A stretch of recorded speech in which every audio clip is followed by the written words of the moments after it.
Hey everybody, welcome to Artist Soapbox. Artist Soapbox is a podcast featuring Triangle area artists talking about their work, their plans, their manifestos. I am your host, Tamara Kassane. This is an Artist Soapbox snackable, a bite-sized piece of a larger podcast episode. If you'd like to hear the entire conversation about applied theater with Amy Sawyers-Williams, follow the link to episode 11 at artistsoapbox.org. Here we go. What is applied theater? Such a good question. And I have my master's degree in it.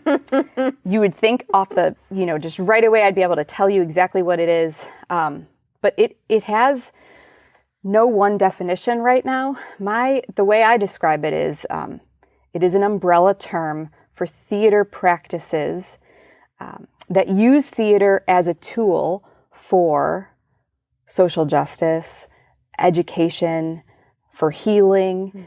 And applied theater is, you often find it in unusual places outside of the traditional theater and proscenium stage.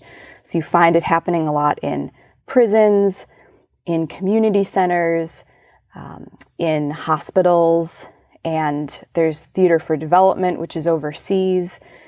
So I did some work in Rwanda, and we worked with young college students there in trading kind of theater techniques, but we found that they were very interested in using theater as a tool to try to dispel myths and propaganda about the genocide that were still going on in 2012, even though that was, in 1994, 96. And so really I find that the using theater as a tool for X, Y, and Z is what applied theater really is, applying theater to those different areas. And I would say that it is one of the things that distinguishes it is almost always participatory. So usually you're always, as a facilitator or an artist, you're always working with the ideas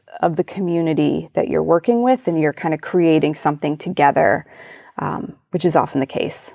Yeah. So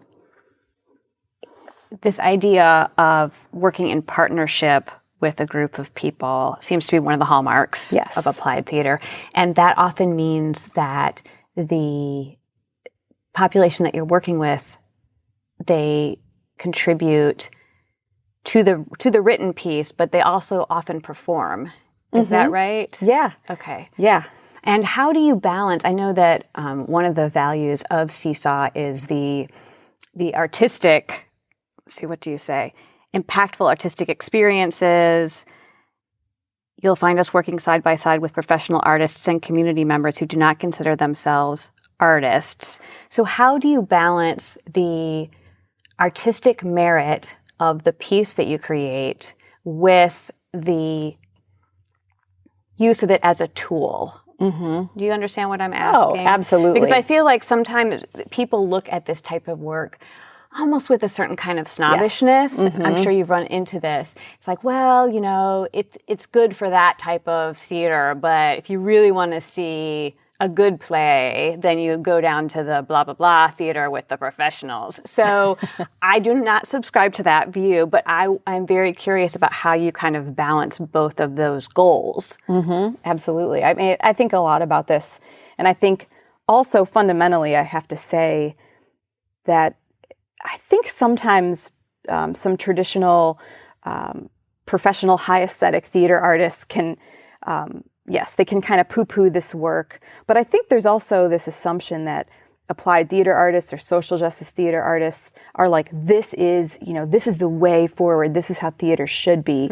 And I don't think so at all. I think we need to coexist with traditional theater, and I think that there's space for all of it.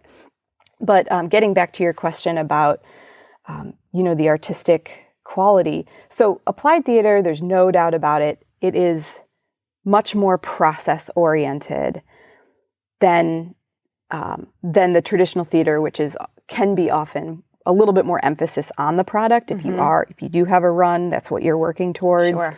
And applied theater, I should say for me, it's nice to be able to like chunk out a few different types. So there's, Seesaw hopes to work with community members and professional artists to create devised and original work. And that would come from, we don't know what that would be about, but through a series of activities, we'd facilitate questions that the group's interested in exploring.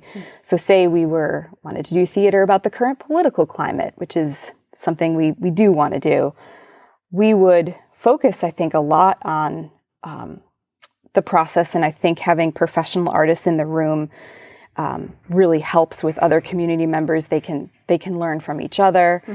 And I think that in that case, we would really care about, if we were going to have a show, we would care about everyone feeling set up for success and everyone feeling like the end product did have artistic merit.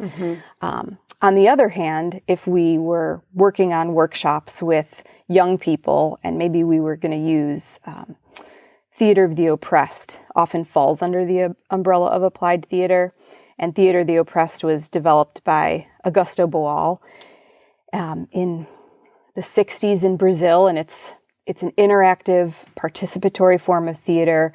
It's often used for problem solving in communities in which the audience members can often step into the role of the actors and try out different ideas to change the outcome of the play. So if we're doing something like that, then we care a lot about having a really strong TO piece, is what we call it, or a strong piece of forum theater, which is typically what it's called.